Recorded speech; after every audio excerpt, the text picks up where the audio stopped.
Hello and welcome to another great episode of the Jet Set. Coming up today, making friends as an adult can be difficult, but we've got help. Oh, I like that. Plus, Expedia travel expert Christy Hudson joins us with tips travelers need for the holidays and year ahead. But first, we're going to dive into travel news. All of this and more is about to take off right here on the Jet Set. Welcome aboard. Bobby Laurie and Nikki Noya have your ticket to travel, food, fitness, and everything you need for an on-the-go lifestyle. Grab your boarding pass. It's time to Jet Set. It's time to carve the pumpkin of travel news on today's edition of Here's This, powered by thejetset.com. Hertz and General Motors announced a new deal for the car rental company to purchase up to 175,000 Chevrolet, Buick, GMC, Cadillac, and BrightDrop electric vehicles over the next 5 years. Hertz and GM said that the plan is the largest expansion of EVs among fleet customers, and it includes various vehicle types from compact to mid-size SUVs to pickups, luxury vehicles, and more. Quote, it's exciting that two iconic American companies that have shaped the evolution of transportation for more than a century are coming together to redefine the future of mobility in the 21st century, said Hertz CEO Stephen Scheer. Well, I'm sure the people of California, especially Los Angeles, that I was just at, and I think it was like $7 a gallon for gas. Really? It was crazy. And because we were there for a family function, I had like a huge car. And we have an electric car, so I'm like, oh, I could see if I could still do this. And I was like, oh, wow. It was really, How quickly really you forgot how to pump gas. Yeah. But I also, electric cars are so quiet. I know they are. You can't even hear it. We were, and I was just up in Canada, they were making a point to say that per gallon, because they do everything in liters, but per gallon it was roughly about $8 a gallon for gas in Canada too. What? Yep. How are you supposed to go to the store and get treats? It's starting to go down though. I mean, I haven't driven an electric vehicle, but I've been in yours. It's really nice. It goes so fast. It goes so fast.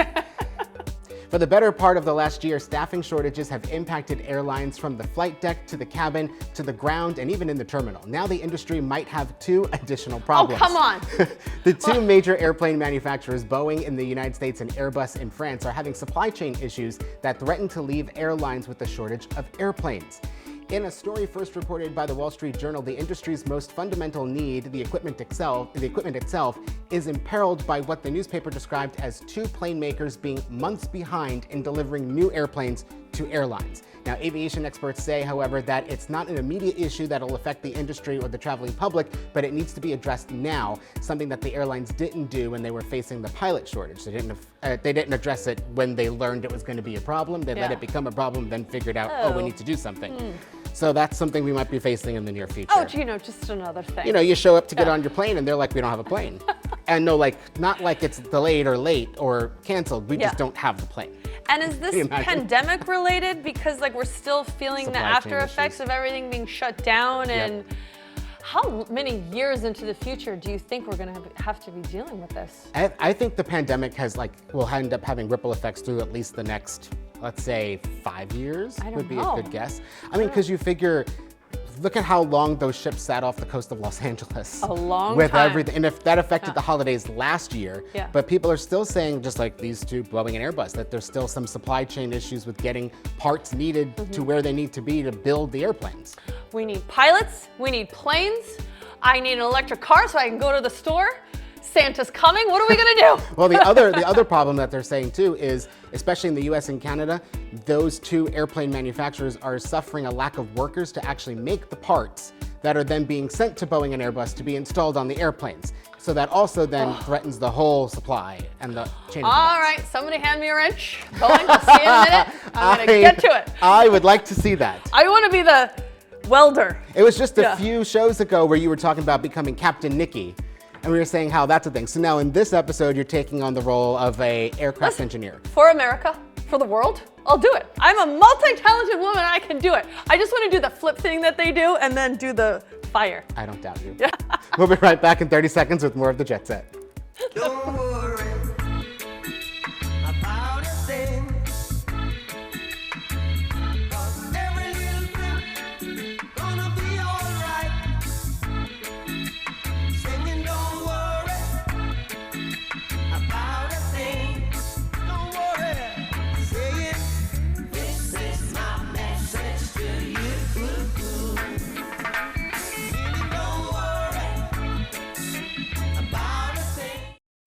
The holidays are a time to share special moments with loved ones and celebrate those relationships. But if you have hearing loss and are struggling to hear or follow conversations, you may feel disconnected to family and friends this holiday season. Joining us to help is Chief Audiologist at Hearing Life, Dr. Leslie Soils. Welcome to the show, Doctor. Thank you. What resources are available to help? So we recommend that people start with a professionally administered hearing evaluation. At Hearing Life, we do provide a complimentary hearing assessment, and we have over 600 locations in the U.S. Go to our website at hearinglife.com, put in your zip code to find a convenient location near you where you can have your hearing evaluated. How can someone participate in the Magic of Giving Back campaign? Hearing Life is sponsoring its second annual The Magic of Giving Back, and we are giving away to 6 people in need free hearing aids. Go to our website, hearinglife.com/magic, to nominate either yourself or a loved one for this amazing program. Where can we go to learn more? Go to our website, hearinglife.com/on-demand. That's where you can ask any question about anything having to do with hearing, hearing aids, and hearing assessment. Thanks for being here, Doctor. Thank you. We've got to take a quick break, but we've got lots more of the Jet Set coming up in just 60 seconds. Can't you just see it? Chink. No.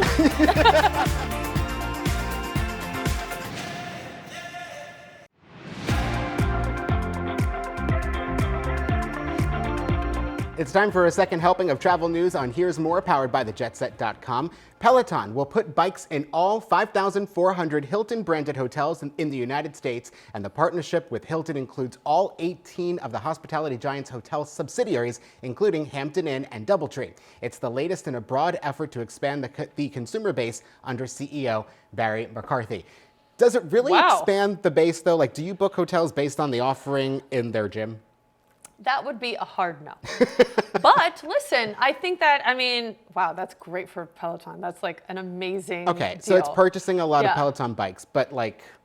Well, listen, it's kind of like people are amped about it and they have their favorite teachers and they have their favorite like programs that they do. So as the resident health and wellness expert around here, I think maybe this might have people, continue their wellness program when they're on the road. Sure. I mean, it might even be a sign that business travel is making a comeback post-pandemic, too. True. Because that died a very quick death. Also, this might be a good way for people who don't have one or who don't have like friends that have one to try it, to be like, oh, maybe I'm going to take this for a spin. Ha! Get Especially after, all of the spin. I'm just kidding. Especially after all of the news revolving, Mr. Big and how he passed away. Just saying. Okay. Great branding. Don't get your knickers in a twist. It's just a haunted Airbnb. The Sanderson sisters of Hocus Pocus fame are inviting guests to stay at their creepy cottage in the remote woods of Salem, Massachusetts this holiday season. The witchy trio's home has been recreated in celebration of Hocus Pocus 2, which is now streaming on Disney+. And those brave enough to spend a night in the Sandersons' cottage may want to sleep with one eye open, because there's wooden boards that groan, there's curious cats walking around, there's cupboards that are filled with blood and herbs, and there's even a hair from Winifred's head in there as well. Okay, am I the only person that hasn't seen Hocus Pocus? I think so. I think April's shaking her head no, so April hasn't seen it either. Okay, I think I might be the only person who hasn't seen it. I've already watched Hocus Pocus 2. I already did it. The second we got back from the trip to Canada, I was like, I've got to watch it. I've got to see it. Was it really good? It was good. It was good. I mean, it's been 30 years since the first one. It was good. For those that were waiting for it, you'll like it.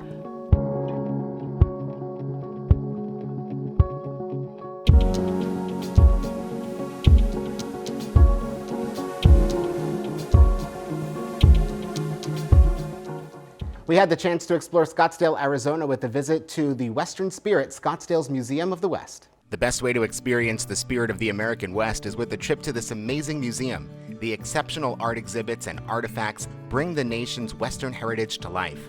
We met with Wade Weber to learn about the history of this amazing space. Before we talk about the museum and what we can find here, can you give me a little bit of history of how it came to be? Yes, so the museum was a dream of a former mayor of Scottsdale, and his name is Irv Drinkwater. And Herb was all about sharing the westmost western town to highlight and showcase the best of the West with artists from around the world who focus their artwork on the American West. And what are some of the collections that you'll find when you come to visit? Yeah, so we have this collection that we're in right here called A Visual Journey Through the Early American West, Courage and Crossroads. And Courage and Crossroads is exactly this. It's the relationships between those early mountain men fur trappers and the Native Americans.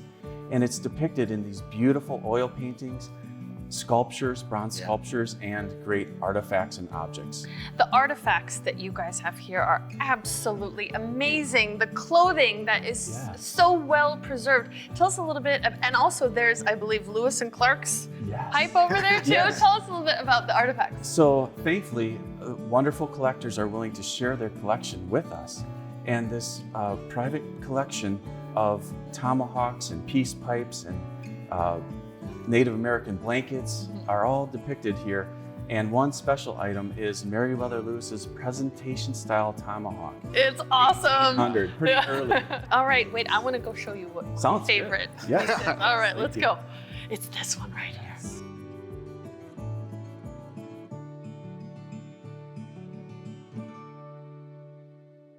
In 1985, the city of Scottsdale established Scottsdale Public Art with the goal to enhance the quality of life for its residents and visitors. In 1985, the city of Scottsdale established Scottsdale Public Art to enhance the quality of life for its residents and visitors. From permanent installations to a year-long calendar of exhibitions, the Scottsdale Public Art scene is a must on your itinerary. We went with Wendy Risenen, curator of collections at Scottsdale Arts, to visit some of the pieces in the city's outdoor gallery.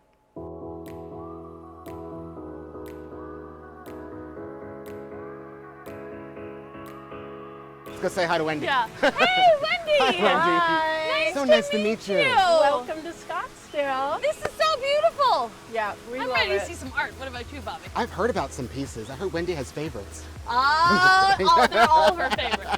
I do. Okay, Wendy, this is cool. What's this? What do you think to be on a bridge in Scottsdale? Yeah, Yeah, this this is is the cool. Solari Bridge and Plaza. So Paolo Solari, a visionary architect who is all about ecology and architecture. So he really draws on the sun, nature, and how your architecture interacts with nature. Cool. So basically what we're looking at, these two towers here, this is a sundial. And this really? stripe here is sort of the indicator. On summer solstice, it's really complicated to describe, but those two pillars are oriented directly to the sun on June 21st of any year.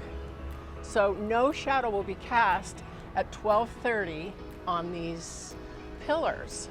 And then in the winter, December 21st, there is a shadow that goes all the way, and Oh, that's cool. the two towers mimic this red stripe. Wow.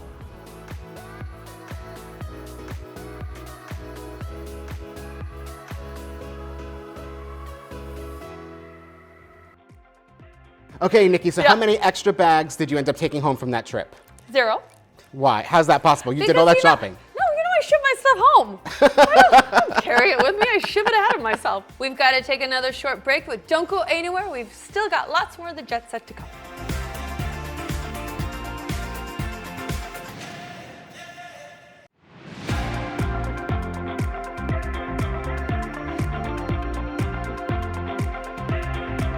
This week, leading online travel site Expedia, in partnership with Airlines Reporting Corporation, released its 2023 Travel Hacks Report with data to help travelers successfully navigate this ever-changing industry and save this holiday season and into 2023. Expedia travel expert Christy Hudson is here now to break it all down for us. Hi, Christy. Hi, thanks for having me. So, Christy, tell us about this new Air Travel Hacks Report. What type of data did you compile, and what are some of the most important takeaways for travelers? So it's all about saving people time and money on air travel. So Expedia just released a bunch of air travel hacks. And what they do is each year they look at billions of data points in order to figure out things like what's the best day of the week to book, how far in advance should you be planning, even ways to avoid cancellations and delays at the airport.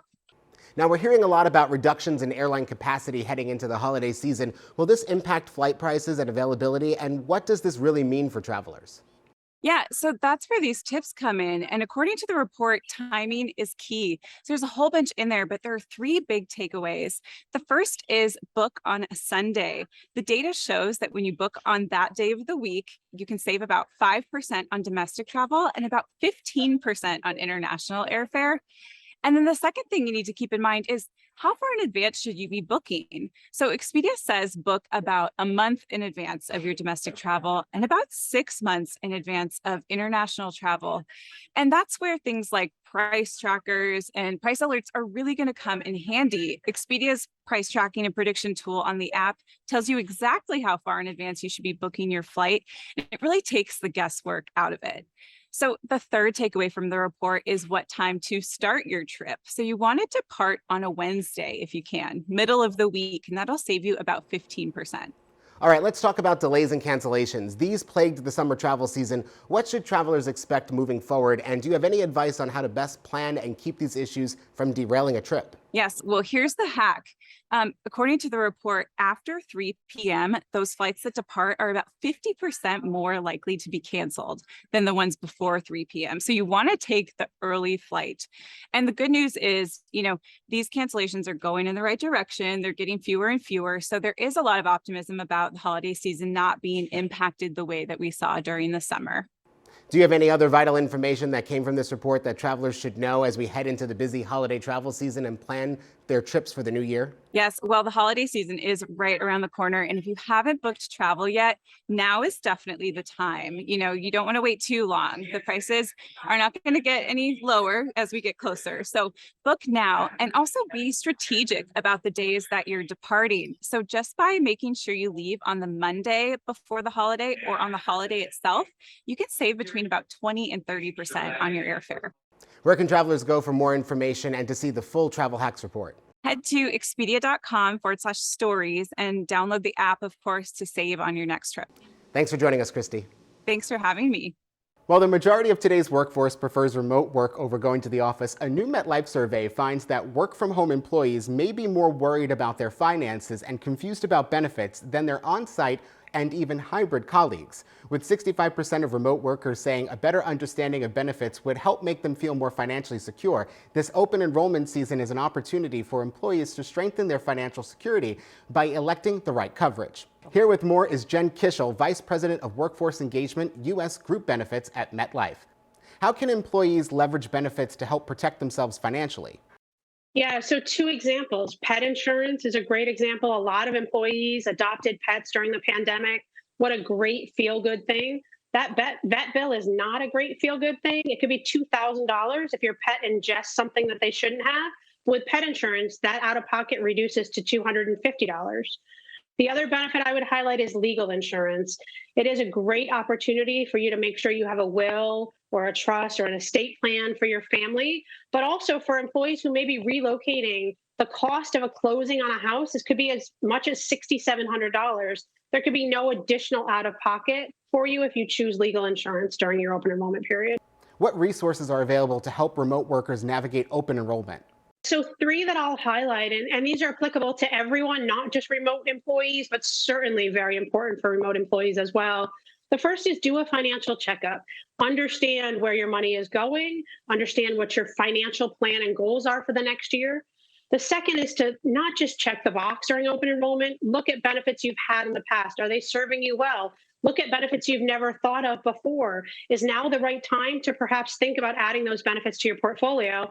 And the third tip, really important for remote employees, but for everyone as well, have a conversation with people you trust. That might have been more intuitive when you were back in the office and you were at the water cooler, so to speak, but make sure you're making time to have conversations with colleagues or managers, friends and family. Their experiences with benefits can be really helpful for you in helping you understand what benefits might be right for you and your family.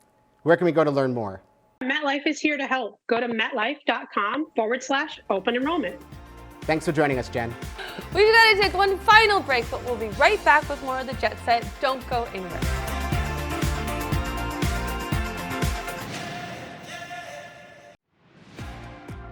With social media currency on the line and health protocols to navigate, it isn't surprising that a solid majority of Americans think that vacation planning can be a source of stress. Luckily, Emmy Award-winning journalist Stephanie Oswald is here now to help us plan a stress-saving, social media-worthy fall trip. Hi, Stephanie. Social media has transformed the way we travel. In fact, ALG Vacations did a survey and they found that more than half of Americans say they scroll through social media to get vacation inspiration. But it's a slippery slope because in that same survey, they found 15% of women and 22% of men say they have unfollowed someone because they were jealous of their vacation photos. Now, to have that perfect vacation, here's what you can do. Number one, pack your patience. It takes a little longer sometimes to get from point A to point B. Don't sweat the small stuff. Number two, purchase travel insurance. It's the best way to get peace of mind and protect your investment. Number three, work with a travel advisor. They know what's open, what's closed, and most importantly, what's changed. And number four, make sure you get pre-approval from friends and family before you post those photos, because 1 in 4 Americans say they base the success of their trip on social media reactions. For more information, go to traveladvisorsgetyouthere.com. Thanks so much, Stephanie. We'll see you next Bye, time. gotta go pack for Costa Rica, You love Honduras.